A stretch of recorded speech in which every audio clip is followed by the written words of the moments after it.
5 avril, Saint Vincent Ferrer, confesseur. Aujourd'hui encore, c'est l'Espagne catholique qui offre un de ses fils à l'Église, afin qu'elle le présente au monde chrétien comme modèle et patron.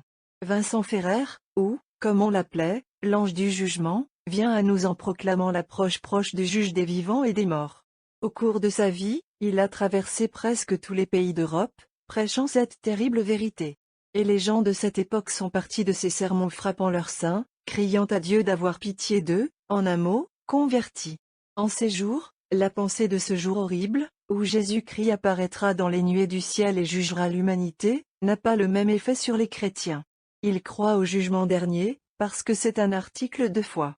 Mais, nous le répétons, la pensée produit peu d'impression.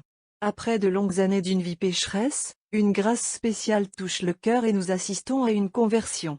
Il y a des milliers de personnes ainsi converties, mais la majorité d'entre elles continuent à mener une vie facile et confortable, pensant rarement à l'enfer, et encore moins rarement au jugement par lequel Dieu doit mettre fin au temps.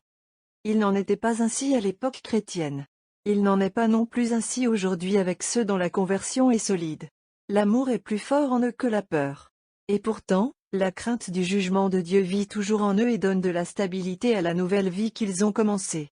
Les chrétiens qui ont de lourdes dettes envers la justice divine, à cause des péchés de leur vie passée, les arides qui, malgré tout, font du temps du carême un temps pour manifester leur lâcheté et leur tiédeur, certes, ces chrétiens doivent très rarement se demander ce qu'ils deviendront ce jour-là, lorsque le signe du Fils de l'homme apparaîtra dans les cieux, et quand Jésus, non pas en tant que sauveur, mais en tant que juge, séparera les chèvres des brebis.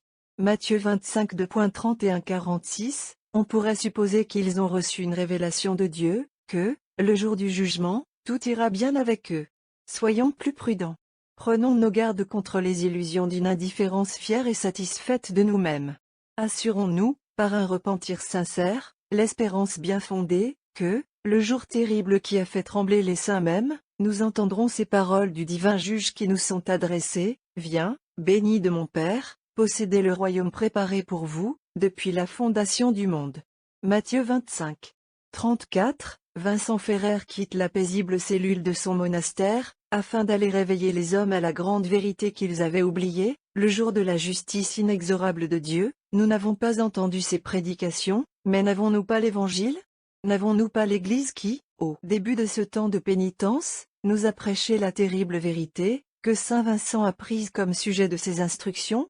Préparons-nous donc à comparaître devant lui, qui exigera de nous un compte rendu strict de ces grâces qu'il a si abondamment déversées sur nous, et qui ont été l'achat de son sang. Heureux qu'ils passent bien leur carême, car ils peuvent espérer un jugement favorable. La liturgie nous donne, dans les matines d'aujourd'hui, le récit abrégé suivant de la vie de ce saint serviteur de Dieu. Vincent est né à Valence, en Espagne, de parents respectables. Il a montré la gravité de la vieillesse, même quand il était tout à fait enfant. Considérant en lui-même, dans la mesure où son esprit jeune le savait, les dangers de ce monde sombre, il a reçu l'habit dans l'ordre des prêcheurs quand il avait 18 ans.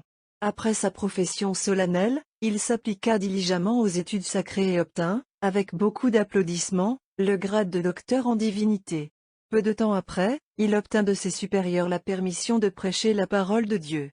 Il a exposé la perfidie des Juifs et réfuté les fausses doctrines des Sarrasins, mais avec tant de sérieux et de succès, qu'il a amené un grand nombre d'infidèles à la foi du Christ et a converti plusieurs milliers de chrétiens du péché au repentir, et du vice à la vertu. Dieu l'avait choisi pour enseigner la voie du salut à toutes les nations, tribus et langues, ainsi que d'avertir les hommes de la venue du dernier et redoutable jour du jugement. Il a prêché tellement qu'il a semé la terreur dans l'esprit de tous ses auditeurs et les a transformés des affections terrestres en l'amour de Dieu. Son mode de vie, tout en exerçant cette charge de prédication apostolique, était le suivant: il chantait chaque jour la messe tôt le matin, prononçait un sermon au peuple et, sauf obligation absolue de faire autrement, observait un jeûne strict. Il donnait des conseils sains et prudents à tous ceux qui le consultaient.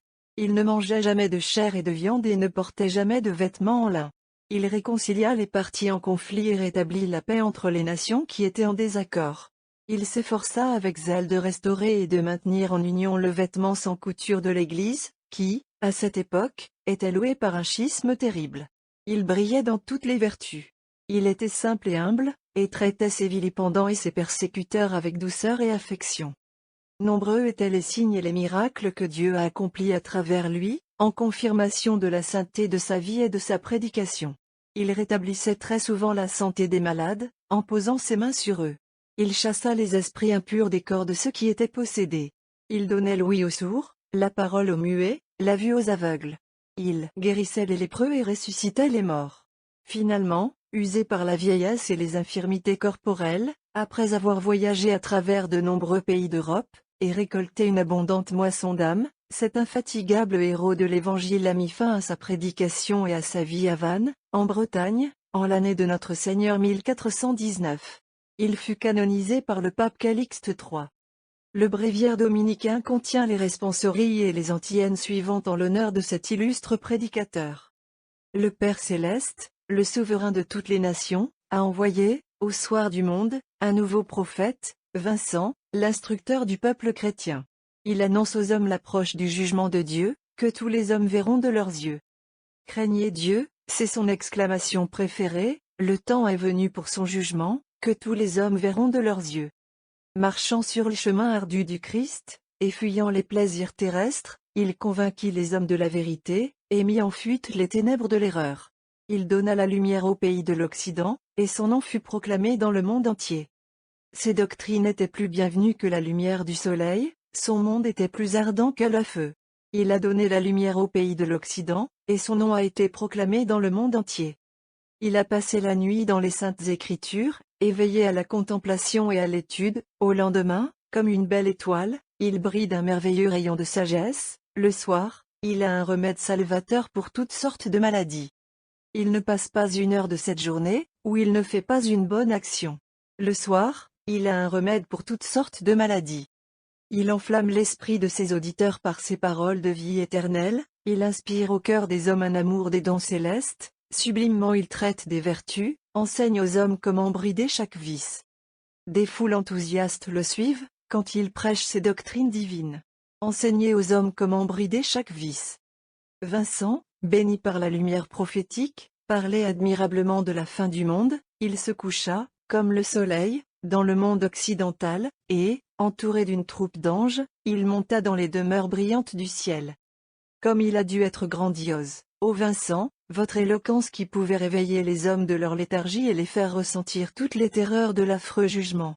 Nos ancêtres ont entendu ta prédication, et sont retournés à Dieu, et ont été pardonnés.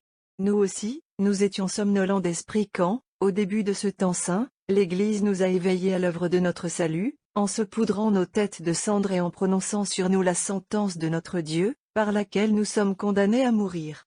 Oui, nous allons mourir. Nous allons mourir bientôt. Et un jugement doit être tenu sur nous. Décidé de notre sort éternel.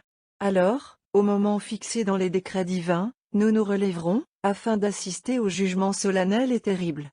Nos consciences seront ouvertes, nos bonnes et nos mauvaises actions seront pesées, devant l'humanité tout entière.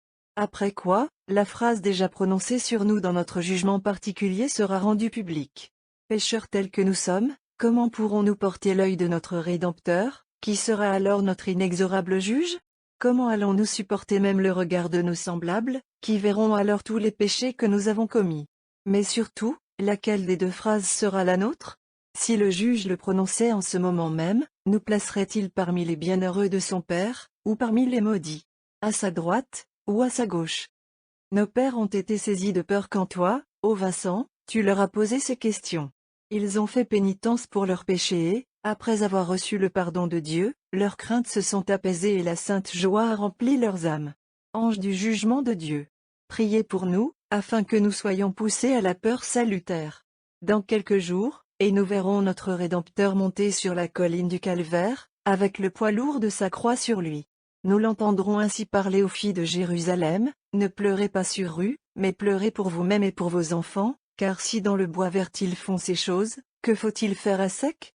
Luc 23h28, 31, aide-nous, ô Vincent, à profiter de ces paroles d'avertissement. Nos péchés nous ont réduits à la condition de branches mortes sèches, qui ne servent à rien d'autre qu'à brûler dans le feu de la vengeance divine. Aide-nous, par ton intercession, à être à nouveau unis à celui qui nous donnera la vie. Ton zèle pour les âmes était extrême. Prenez les nôtres sous vos soins, et procurez-leur la grâce d'une réconciliation parfaite avec notre juge offensé. Priez aussi pour l'Espagne, le pays qui t'a donné vie et foi, ta profession religieuse et ton sacerdoce. Les dangers qui la menacent maintenant exigent tout ton zèle et ton amour. Exercez-les en sa faveur et soyez son fidèle protecteur. Égal, égal, égal, égal, égal, égal, égal.